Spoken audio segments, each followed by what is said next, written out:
नमस्कार दोस्तों, स्वागत है आप सबका एक और इम्पोर्टेंट वीडियो में। हमने पिछले 2 वीडियोज़ में बात किया था कि जो सरकार ने नया पेंशन सिस्टम लेके आई है, यूनिफाइड पेंशन सिस्टम, और उसके अगेंस्ट में जो ऑलरेडी एग्जिस्टिंग पेंशन सिस्टम है एनपीएस, उसका डिफरेंस के बारे में हमने डिटेल में डिस्कस किया था कि इन दोनों के बीच में क्या डिफरेंस है या क्या इनके अंदर अंतर है, जो कि आपको as a government employee affect कर सकता है। इस पर्टिकुलर वीडियो में हम बात करेंगे कि जो यूनिफाइड पेंशन सिस्टम है, वो किस कारण से हमारे जो सीएपीएफ के कार्मिक हैं, यानी जो सेंट्रल आर्म्ड पुलिस फोर्सेस है, उनके जो कार्मिक हैं उनको किस तरीके से इफेक्ट करेगा या उनके लिए किस तरह से नेगेटिव है। तो आज इस वीडियो में हम बात करेंगे कि यूपीएस जो है वो सेंट्रल आर्म्ड पुलिस फोर्सेस, जिनमें mainly central reserve police force, border security force, ITBP, CISF, SSB, Assam rifle और एनएसजी आती हैं। ये जो 6 फोर्सेस आती हैं, इन 6 फोर्सेस के कार्मिकों के लिए जो यूनिफाइड पेंशन सिस्टम है वो क्यों नेगेटिव है, इसके बारे में हम बात करेंगे। तो सीएपीएफ के कार्मिकों के बारे में, सेंट्रल आर्म्ड पुलिस फोर्स के कार्मिकों के बारे में अगर हम बात करें, यानी वो कार्मिक जो इन 6 फोर्सेस से रिलेट करते हैं या इन 6 फोर्सेस से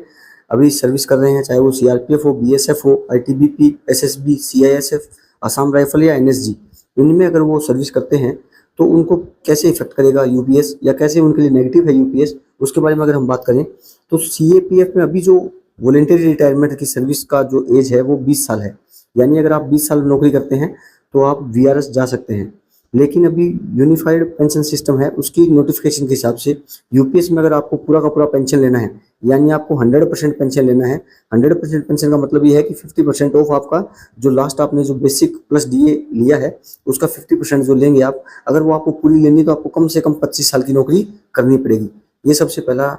फर्क है जो आपको नुकसान दे सकता है। इसका मतलब है कि अगर आपको 20 साल में छोड़ के जाते हैं तो आपको सिर्फ 80% पेंशन ही मिलेगा, 100% नहीं मिलेगा। और अगर आपको पूरी सर्विस या पूरा पेंशन लेना है तो आपको 25 साल यानी कि 5 साल और आपको नौकरी करनी पड़ेगी।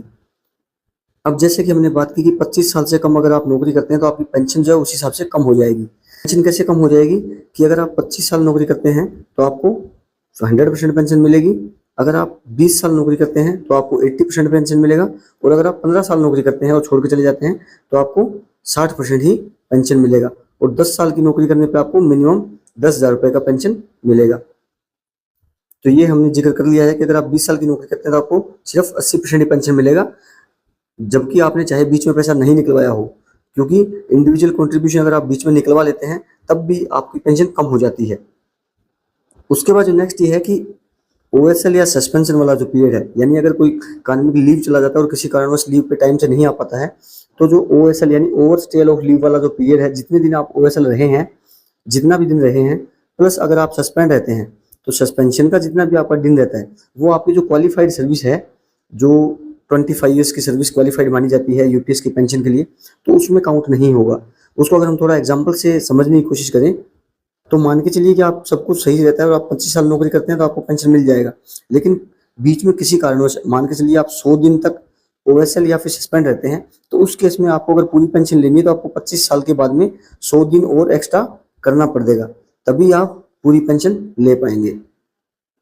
उसके बाद यूनिफाइड पेंशन सिस्टम में अगर आप इस्तीफा दे देते हैं, यानी कि रेजिग्नेशन दे देते हैं, अगर आप रिजाइन कर देते हैं तो रिजाइन करने पे आपको यूपीएस में कोई भी पेंशन का प्रावधान नहीं है, यानी कि पेंशन नहीं मिलेगा। तो ये बात भी आपको ध्यान देनी है।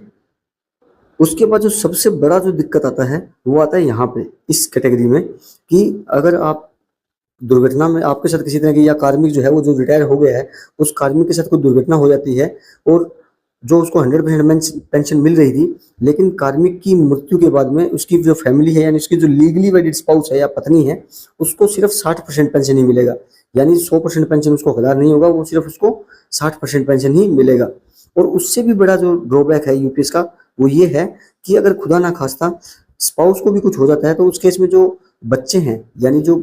कार्मिक के बच्चे हैं, उनको 1 भी रुपया पेंशन में नहीं मिलेगा। यानी आपका सारा का सारा कंट्रीब्यूशन जो है वो सरकार के पास चला जाएगा और बच्चों को कोई भी पेंशन नहीं मिलेगा। तो ये बहुत ही बड़ा ड्रॉबैक है यूनिफाइड पेंशन सिस्टम का, जो सरकार ने क्लियर नहीं किया है अपने गजट के अंदर। तो ये कुछ इंपॉर्टेंट डिफरेंसेस हैं या यूपीएस में नेगेटिव्स हैं जो हमने डिस्कस की हैं, जो specially central arm police forces जो हैं हमारी, जो हमारे देश में सेवा दे रही है, इंटरनल सिक्योरिटी को मेंटेन करती है या बड़े बड़े स्टैब्लिशमेंट को सिक्योर कर रही है, तो उनमें जो हमारे कार्मिक जो है अपने दिन रात मेहनत करते हैं, उनके लिए जो यूपीएस में नेगेटिव है उसके बारे में हमने बात किया। फिर भी आपको किसी भी तरह का सवाल रहता है तो आप हमें कमेंट सेक्शन में रीच कर सकते हैं।